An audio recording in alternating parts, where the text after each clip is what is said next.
This is the presentation of my case study done August 9th.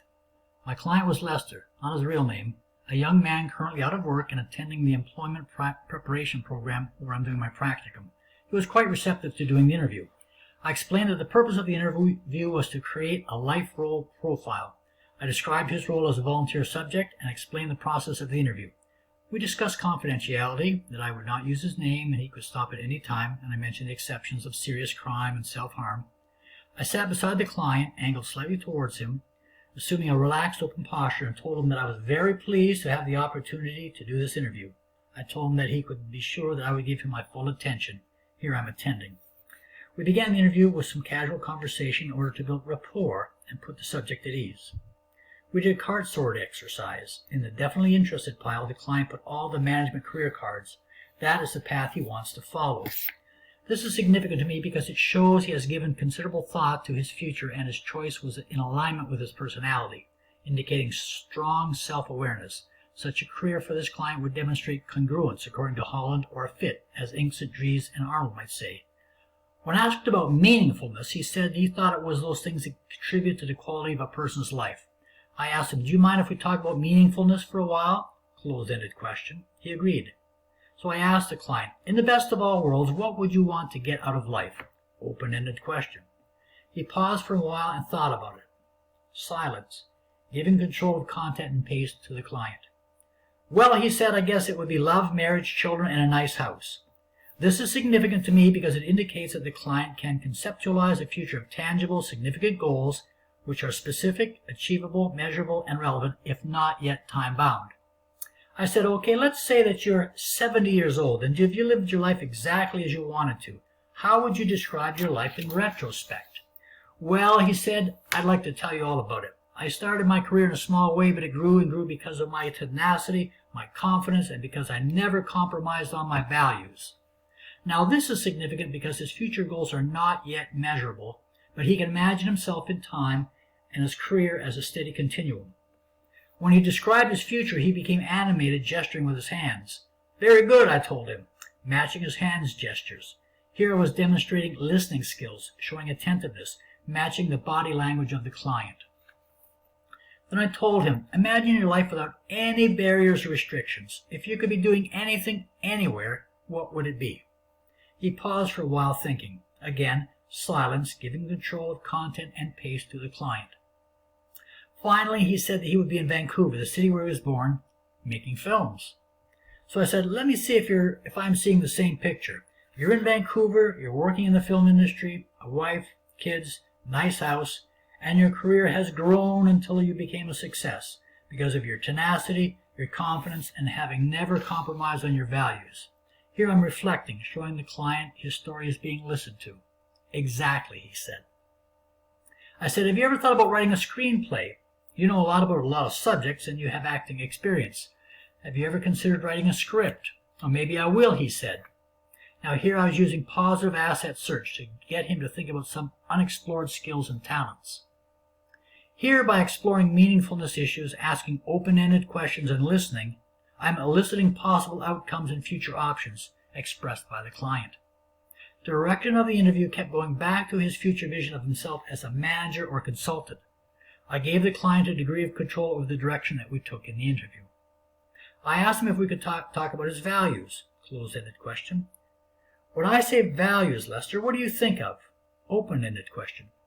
He said, "Well, I would say knowledge, family, virtue, personability, integrity, being close to my family in Nova Scotia." So I said, "Then what are your beliefs?" Well, first he mentioned his Christian religious beliefs. But he said, "I also have beliefs about how you should live your life and treat others. Things like treat everyone as if they were your best friend, do unto others as you would have them do unto you, and live and learn. I also believe in things like hope and faith and the value of the acquisition of knowledge." I responded, "Your beliefs seem to be based on the Bible. Am I correct in that?" So here I'm summarizing. "Yes, definitely," he said. So I continued, "What else can you tell me about your interests?" He said, "History, nature. Living on a farm makes you appreciate nature. I love animals and biology. I like playing video games, especially Dungeons and Dragons. Acting and all aspects of theatrics, and music and art." The significance here is that the client is thinking about and describing a wide array of interests, which leads me to encourage him to think in broad terms about what his future might look like. Then I asked him, what barriers do you face when you think about doing the things that give your life meaning? He mentioned a lack of personal transportation. His internet connection is poor out on the farm where he lives. He can't get a remote job without reliable internet connection, and he has a lack of work experience, a lack of money, lack of job, and so on. On the subject of barriers, there was none with regard for the career counseling process. The client was candid, talkative, engaged, and seemed to genuinely like talking about himself and his future, of which he had a clear, positive picture. His only barriers are his lack of a job, a lack of money, and a poor internet service. The client has a tentative job offer near where he lives. In time, he'll save money, move to his own place near a college or university, and start planning his education. To him, the barriers are temporary and surmountable. He's quite confident in that. I said, it sounds like your remote location is the cause of most of your barriers. Here I'm paraphrasing. He agreed. The client's description of his obstacles is significant to me because he knows they are temporary and they will be overcome in time. So I said, let's talk about your goals. Lester said, having a family, living independently, buying his own house, a good career and discovering who he really is, self-enlightenment, self-discovery, perhaps making films, a career in business. We kept coming back to his goal of a business degree and a career as a manager or a business consultant. The interview took this direction because the client is very clear about his future. Other options may be considered, but his central career concept remained the same. We continued to talk about his work-related goals, a business manager or a business consultant, he said. So we moved on to educational goals. He said, eventually I would like to get a business degree. I had completed a year of university in the past, but I think that at that time I may have bitten off more than I could chew. The significance here is that the client accepts failure only as a temporary setback. He's not discouraged. He believes in himself, and he is looking to the future with confidence. I said, now tell me, what are your favorite activities? He said, well, Dungeons and Dragons, video games, long walks around his grandparents' farms, walks to the town, time alone, taking time to think, which he finds therapeutic. He loves farm animals and playing with the family pets, 3 dogs, 3 cats, and 2 pigs, and he enjoys listening to music. His past activities were much the same as the activities today. He worked on his grandparents' farm, took care of farm animals, helped deliver baby animals, and he spent a year at university before dropping out. The significance here is that the client is easily able to express a wide range of activities, mental, physical, psychological, which tells me that he's comfortable with himself and his environment.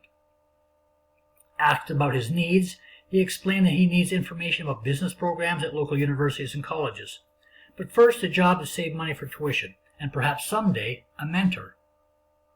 Again, I saw that the client was very clear about his future path. The interview continued on that direction.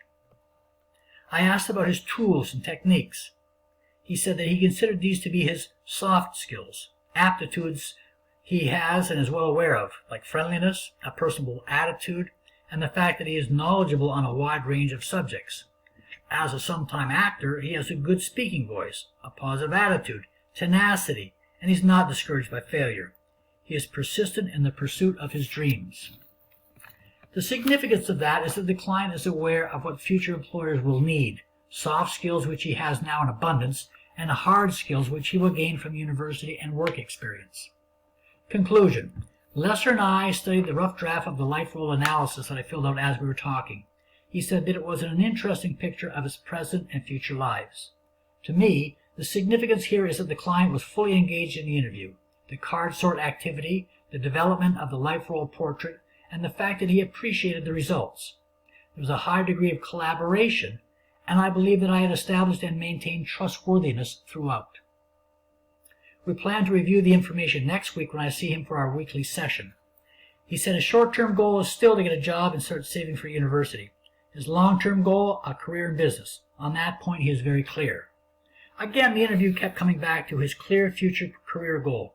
I felt that it was best to allow the client to direct the interview in that direction, giving him a high degree of control over the dialogue.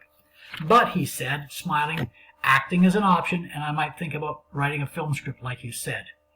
Here we see the identification of future options. Still, he is very sure of the direction he wants to follow on his way to becoming a business manager or a business consultant. Writing and filmmaking are options. I thanked him for his time and I said, "I'll see you next week, Lester. Thanks again." Lester was pleased. He said he enjoyed the interview. And that's my presentation. My references are all the content from Conestoga College's CDP program, card 8190. Thank you.